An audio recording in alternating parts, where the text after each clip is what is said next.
Hello, welcome to Marriage Series once again. And obviously, today I'll be looking into another topic. Please subscribe to our channel. I have a YouTube channel called Marriage Series and Life Solutions. It's really, it's been absolutely glowing, since I actually created that channel. Absolutely fantastic. Now, today I'll be looking into, some of the toxic patterns that we don't really pay attention to in marriage. Um, you know, I mean, like sometimes we know these things in a way, but maybe we just kind of overlook it. But when we overlook something, no matter how little it is, it can actually, become a massive problem later.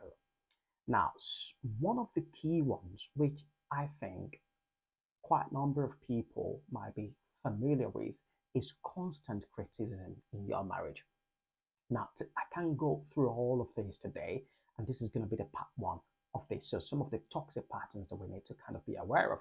Obviously, constant criticism, when your partner belittles, blames, and obviously they find fault in every single thing you do. You can imagine you working for your boss, and he or she always finds fault in everything you do. It means that your boss doesn't really want you. That could explain the situation. This could kind of destroy you. It could kind of destroy you in that marriage, whereby you feel kind of unsafe in that relationship or in that marriage. You feel like, oh my God, it's like I'm not good enough for myself, and this could actually impact your mental health as well.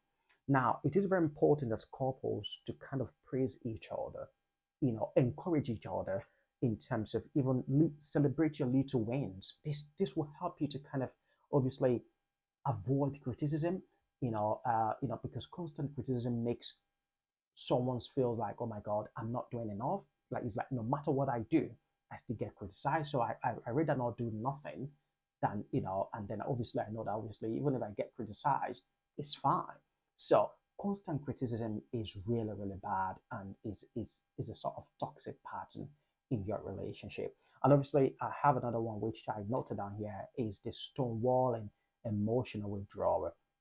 So, for example, shutting down, withdrawing, or refusing to kind of engage during conflict could create a distance, and prevent resolution. Obviously, a lot of times, these things happen in marriage where, yeah, stonewalling, emotional withdrawal, isolation. I call it isolation as well, where you just want to isolate yourself and obviously trying to kind of get back to your partner. How will you be able to resolve the conflict? If you have any issues, of course, I know people react to things differently, but if you have any issues in your marriage, it is better to talk about it here and there rather than just actually, stonewalling your partner, because that definitely is going to create more issues. And obviously, it will create a bit of vacuum in your marriage as well. And always find a resolution. I think there is this thing about not letting your anger go down with the sun. So if you can adopt that strategy as well, that could potentially work in your marriage. Now, number three is contempt. Obviously, eye rolling and sarcasm, mocking and treating, your partner with disrespect, is one of the, strongest, let me say, predictors of divorce. Eye rolling, not giving attitude, during conversation, and sarcasm. Oh yeah, really? Things like that, or maybe mocking your partner, and obviously, yeah, these things obviously they are absolutely terrible. They're not healthy in your marriage, and these are toxic patterns in your marriage as well. And in fact, you disrespecting your partner is one of the biggest one when it comes to toxic patterns in marriage. When you don't see your partner as nothing, you don't value them. They want nothing to you. A lot of times I do tell people there is absolutely no point in staying in that marriage. Everybody can just go their separate ways, have peace, and live, and live their best life. Really, to be honest. So I mean, of course, divorce is not the best answer, but like a lot of times, some things just don't work, and then you feel like maybe you just need some time apart, to kind of look at one or two things. Just revisit one or two things and obviously examine yourself. Do we really want this to, to happen? And obviously the fourth one, which is where I'm going to stop today, is control and manipulation. Control and manipulation. This is really, again, sometimes these things happen and people don't pay attention to it. That, oh my God, this is exactly what is going on. Now, when one partner tries to dominate decisions, isolate the other, or guilt trip them to get their way. This is just control and manipulation.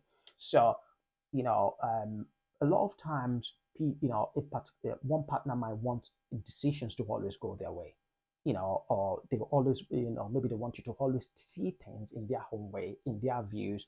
Nothing else matters, you know. And obviously, they might go trip you into actually making you to actually accept their opinion, which you might not actually want to accept, but they might guilt trip you into accepting their opinion, and that is control and manipulation. These are toxic patterns that needs to be addressed. Obviously, one of the best thing to do is, if you indeed love your partner, you know, respect them. Do not guilt trip them into believing something, or maybe trying to give them attitude, trying to dominate decision. Is a partnership. You know, a lot of times I do say this, and it might sound cruel, but again, I do say this, that sometimes it would have been better for some people to just remain unmarried.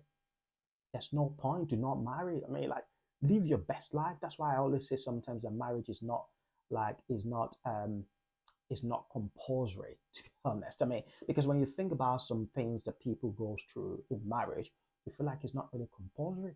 But again, I wish you all the best in your marriage. And thank you so much for listening. Please subscribe to our channel, and I'll see you again next week. Bye.